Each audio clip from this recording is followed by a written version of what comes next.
welcome to the 2-Minute Coach, where I'll be sharing tips and strategies and growth tools in 2 minutes that you can apply to a lifetime. So for today, we are going to be covering the science of motivation.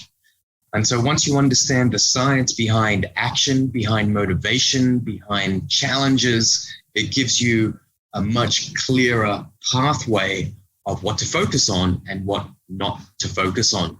And these will all help you build and develop a powerful mindset, success, and higher levels of performance in all areas of your life.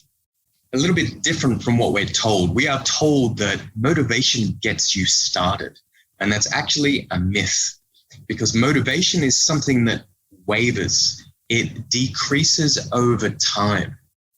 And as soon as you lose discipline, then you start to understand that when you actually reverse engineer motivation, it's not the motivation that's what keeps you going, but it actually is adrenaline and other hormones like dopamine. And when you understand that where dopamine is released or when it is released, it all comes back down to action. So action, when you use them with triggers, is what you can use to build that contagious momentum. And that's really the secret significance of understanding where motivation actually comes from. It is fueled through taking action. So first of all, we need to look at what is motivation. Now, the term motivation comes from the word motive, right? So once you have a motive, then that gives you a reason or a cause. And so motive actually comes back down to movement, right? It's a Latin word that means movement. There is a desire and an action that is taking place.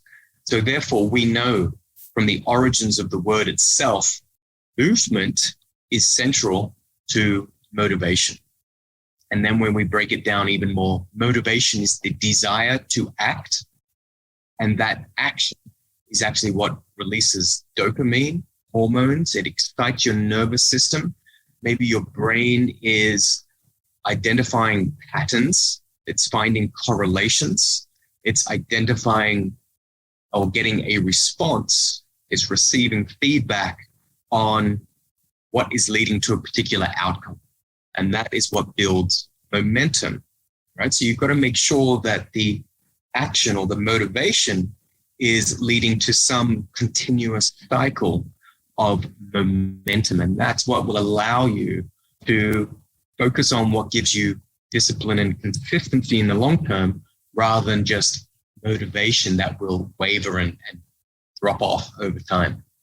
Thanks for listening. Make sure you hit that subscribe button so you never miss future episodes. And we'd love to get your feedback. So please give us a review on iTunes, Apple Podcasts, and Google Podcasts so that we can share 2-minute growth tools with the world.